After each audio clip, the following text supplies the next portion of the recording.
sebagai murid sekolah, uang sakunya terbatas. Saya pikir ya udahlah, kita mesti coba-coba investasi nih. Ya, dan semulalah saya membeli saham Rolls-Royce. Ya.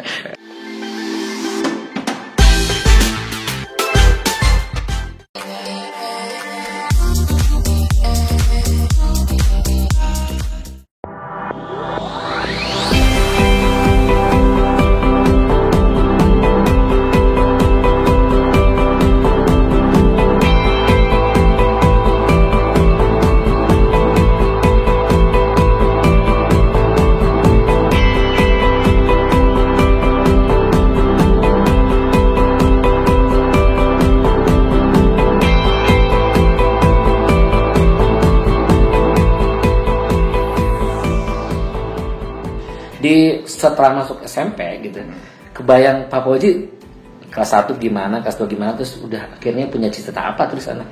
Cita-citanya udah kelas 3 tuh udah kebayang kali ketemu orang, udah ngeliat sosok guru di sana. Pada saat itu mixed ya, karena dari Indonesia juga keluarga saya ngirimin buku-buku Indonesia, ya, pidato-pidatonya Bung Karno.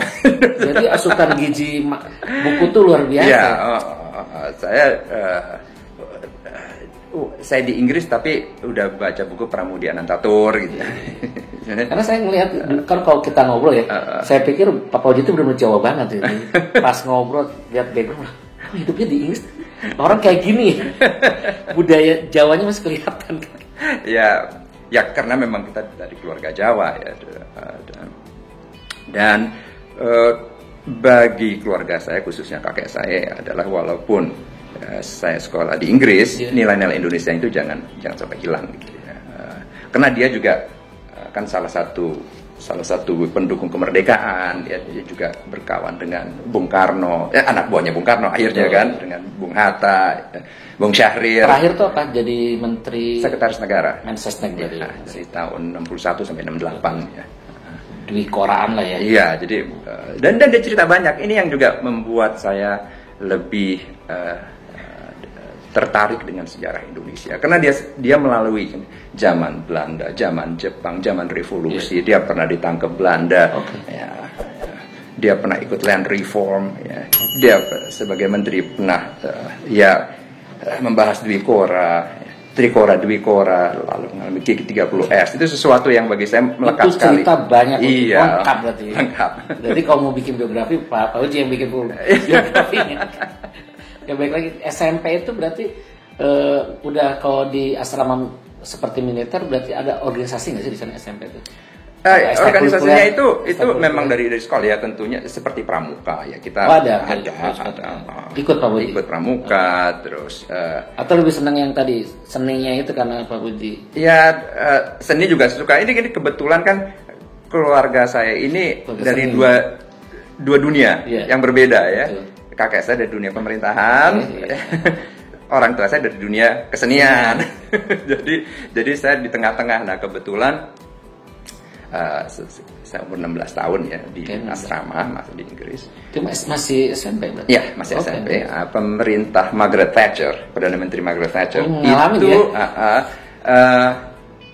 menjalankan kebijakan divestasi privatisasi BUMN di Inggris. Tangan besi. Ya, itu kan seperti British Gas, British Aerospace, Rolls-Royce, British Steel itu dijual ke investor. Nah, kebetulan karena saya sebagai murid sekolah, uang sakunya terbatas, saya pikir ya udahlah, kita mesti coba-coba investasi nih. Ya, dan semulalah saya membeli saham Rolls-Royce. Gimana caranya? Maksudnya di asrama kita bisa beli saham? Kan atau ada libur? Publikasi kan. Setiap ada program divestasi itu dipublikasi di koran, ya, satu halaman. Pemerintah berencana mendivestasi, menjual berapa persen saham BUMN X. Nah, siapa yang tertarik tinggal gunting korannya, tulis cek, ya kirim. Oh, dikirim. Ya. Dari asrama berarti. Dari asrama. Oh, bukan kita yang datang ke. Enggak. Dan umur 16 tahun saya sudah membeli saham gitu. Walaupun kecil aja jumlahnya, untuk beli ban mobil Rolls Royce juga nggak cukup. Ini karena kebayang itu SMP 16 tahun, terus begitu ketatnya masih ada sempat baca, ada koran. Oh iya. Berarti hobi.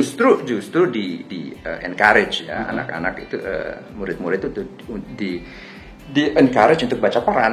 Jadi semua koran ada, Financial Times, Times of London, ya, majalah Newsweek, Time ada. Ya.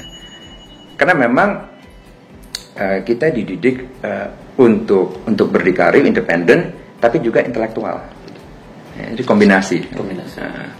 Dan karena saya akhirnya menjadi pemegang saham walaupun kecil-kecilan, terpaksa saya mesti membaca buku-buku mengenai ekonomi dan keuangan. Terdorong sendiri berarti? Iya, terpaksa. Karena kan kalau laporan keuangan perusahaan, kalau saya nggak ngerti. Di sekolah itu hanya Pak Fauji aja yang main-main kayak gitu awalnya? Ada beberapa. Ada beberapa. Iya. Jadi setidaknya sewaktu perusahaan itu mengeluarkan laporan keuangan, balance sheet, income statement, ya kita baca ya. Kalau misalnya kita nggak ngerti ya kita baca ini apa ini artinya gitu. Nah, terpaksa atau dipaksa dengan keadaan mempelajari ekonomi. Waktu SMA saya belajar ekonomi sampai akhirnya saya diterima di London School of Economics. Oke. Berarti saham itu sampai kapan tuh ada gitu? Sampai tahun 98. Jadi saya jadi gede banget. Ya karena pada saat itu tahun 98 kan krismon kan, rupiahnya anjlok kan, investor global itu keluar dari pasar modal Asia masuk ke pasar modal Amerika dan Eropa. Akibatnya harga saham dan obligasi yang saya miliki naik. Sementara karena dalam pound sterling nilainya terhadap rupiah juga naik, itu kan rupiahnya anjlok karena krismon kan, ya saya jual, saya masuk ke saham di Indonesia. Itu sampai berapa ya belinya terakhir? Kalau diingat SMP SMA kan atau terus serius? Terus jadi ya, sampai kuliah serius. Jadi waktu kuliah memang saya bersyukur karena saya mengalami perubahan zaman ya.